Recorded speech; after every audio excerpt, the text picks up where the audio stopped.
Hello, my name is Andy and I am the Village Idiot. I'm armed with a car and a GoPro and an unhealthy amount of time on my hands. I'm using that time to attempt to visit every civil parish in England.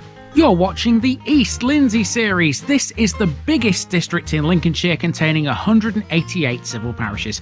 Without further ado, here's today's offering. Welcome back to East Lindsey again, everybody. Now, today we're in a place that a lot of people will know simply because of one particular house, and that house is right behind me here. The reason it's popular is because it has a figure that overlooks the A158. It's a pirate that came from an old amusement arcade. It's even got its own Facebook page. Welcome to Edlington with Wispington.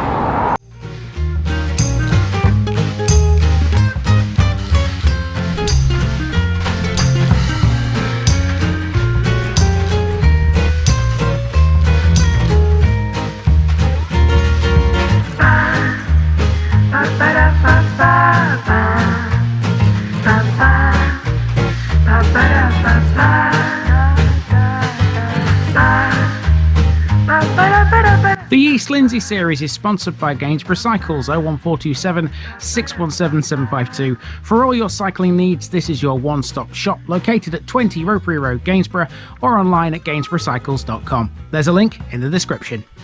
Gainsborough Cycles, ask for Trevor Halstead. Here's my disclaimer for people who may be watching me for the first time. I say things as I would in my native accent and dialect. As a result, I may not pronounce things in the same way as the locals do. Remember, I'm a visitor. It's impossible to know everything. Leave me a comment, spin me a like, and bash that subscribe button. Let's get to today's parish video.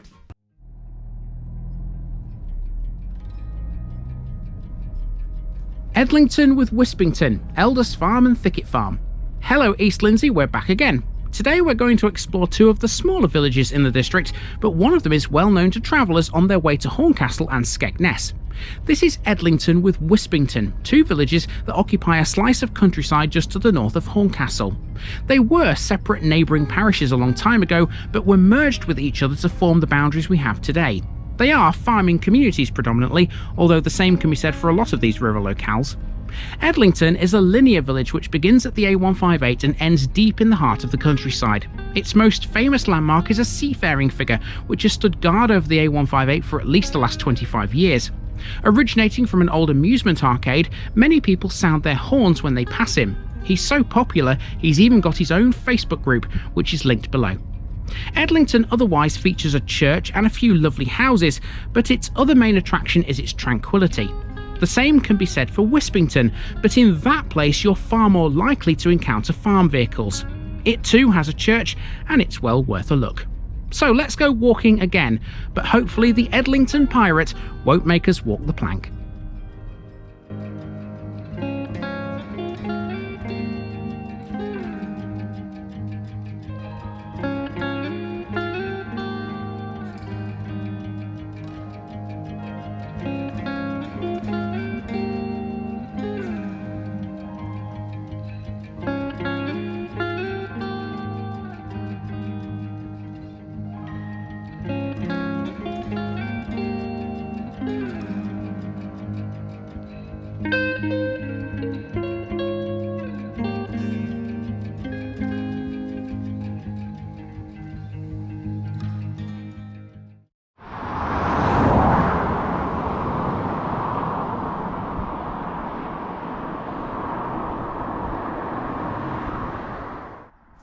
We start on the A158 at a house called the Lodge.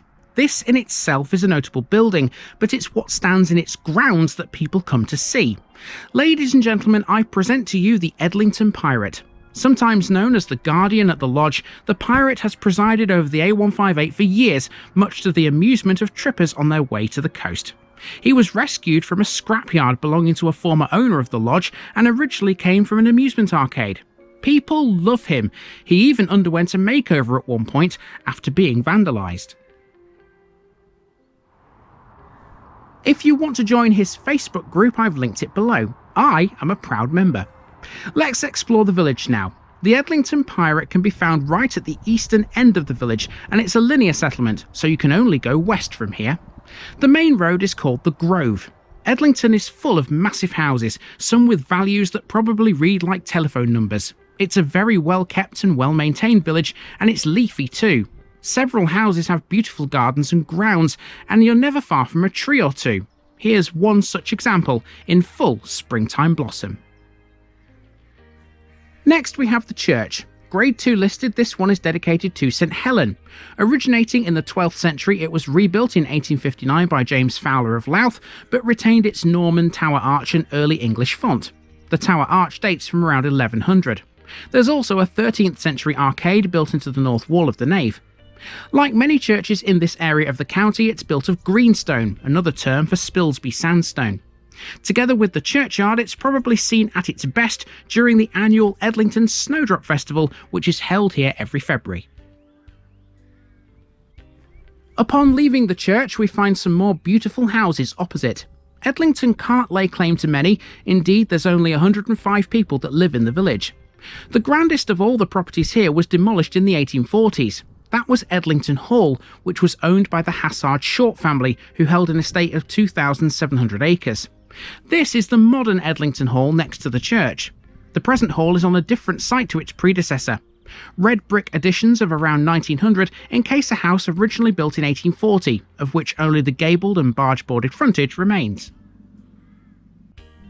After that, the road becomes a bit more windy. There are no more amenities, but there used to be. Edlington did once have a parochial school, which was enlarged in 1870 to meet the requirements of the Education Act. It could only hold 40 children, although the recorded attendance was only 23 in 1913. Rounding the bends, we come to a pretty little pond next, which is likely within the bounds of a property, but it can be seen clearly from the roadside. This watery feature can be found directly opposite the old rectory, and that's really the last notable house in the place. Wonderful village. And once you hit this bend that's near the old rectory, you're almost at the end of the village. I've parked just beyond these houses you can see there. And I'm going to take you to where I parked actually, because there's a cracking view across the Lincolnshire countryside. So let's go and have a look at that, shall we? And here it is, just a few steps further opposite Bramley Cottage. Isn't this such a brilliant view? The people who live in that house behind the camera right now wake up to this every day. I think they're very lucky, quite frankly.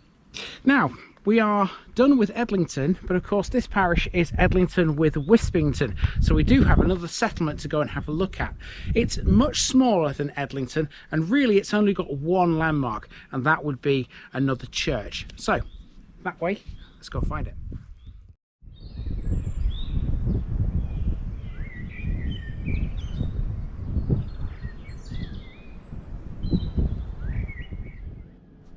Wispington sits to the west of Edlington, about 2 miles or so from its parish counterpart.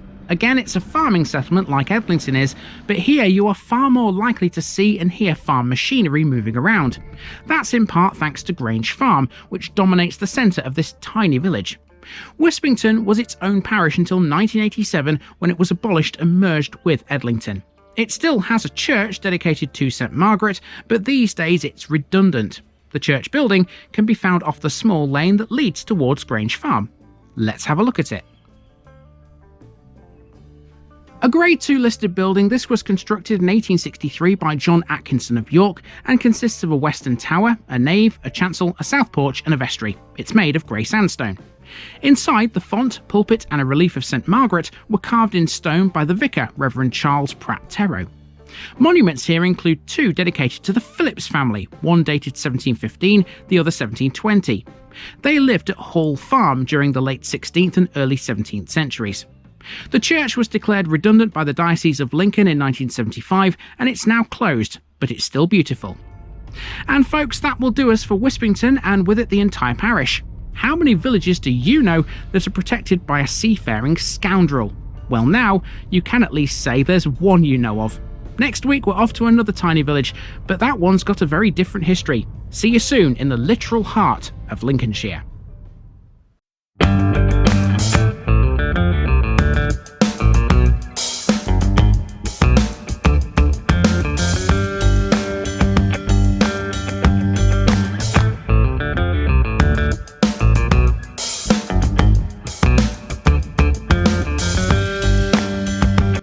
Thanks for watching this video, folks.